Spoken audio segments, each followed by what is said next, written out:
Hi foodies, so we're doing our mac and cheese today. I'm doing a slightly smaller batch, and of course the stars of the show, elbow pasta or macaroni, right? And then we have the cheese.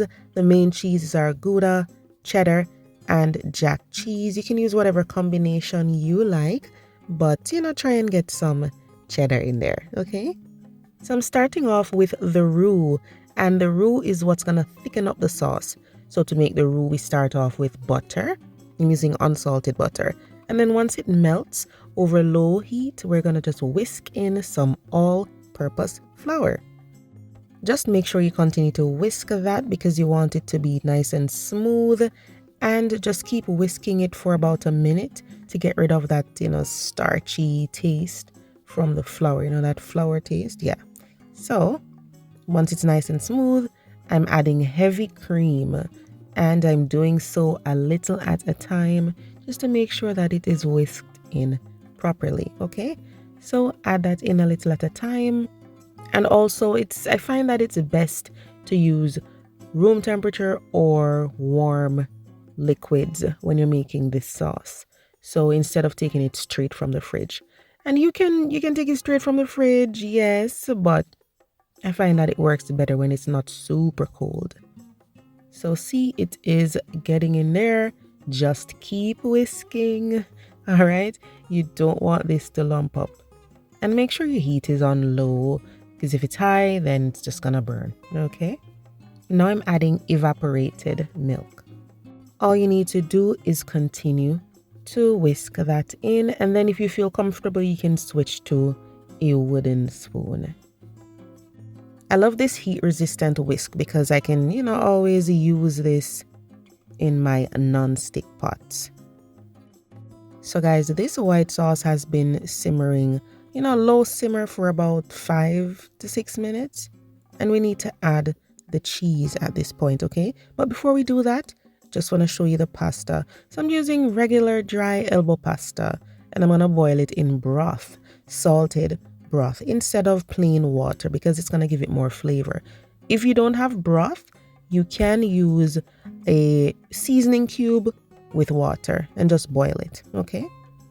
While the pasta is cooking, I'm going to finish up the sauce. So I'm just stirring in all the cheeses, and the heat is completely off. I'm just relying on the heat from the white sauce itself to melt the cheese. When it comes to how thick the sauce is, guys, that's up to you. You can use the amounts I suggest, and if you want to, you can increase it or decrease it if you want the sauce to be a little more runny. Now I'm going to be seasoning it. So I'm adding onion powder, garlic powder, paprika, nutmeg, cayenne, and salt and pepper will be added to taste. Now sometimes I add a little hot sauce and Worcestershire sauce to my mac and cheese. It does add a really nice flavor. You're getting tang, you're getting saltiness, you're getting a little heat. It's up to you, okay? You can try it, see if you like it, all right? So I cooked the pasta. I cooked it for about a minute or two less than, instructed on the package. And then I drain it. Do not rinse it at all. Just pour that hot pasta into the cheese sauce.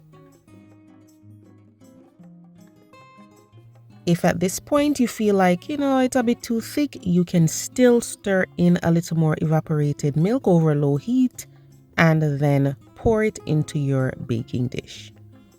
My oven has been preheated to 350 degrees Fahrenheit, and we're going to be baking this uncovered for about 50 minutes, depending on how crusty you want those edges and, how you want it to, brown on top. So just pour that in there, and you could actually layer this with some mozzarella if you feel like it to get some, cheesy gooiness going on inside, or just pour everything in there like I did and top it off with cheese. So I'm topping it off with mozzarella, some jack cheese, a little Gouda, and cheddar, but it's mostly cheddar and mozzarella.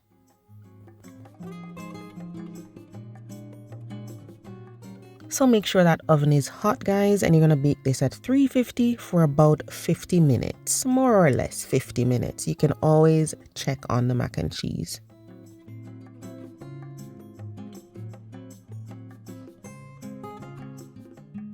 And here it is, guys. It is gorgeous and it smells good. I checked on it and I felt like it just needed a little more browning, you know, just a teeny bit. So I put it back in the oven for another, 5 minutes, and then it was perfect. You can allow this to sit for a couple of minutes before you serve it up, but of course it's best served hot. This is delicious and the method is very, very easy, guys. Remember to check the description box below for the ingredient list. Thanks for watching. See you next time. Bye bye.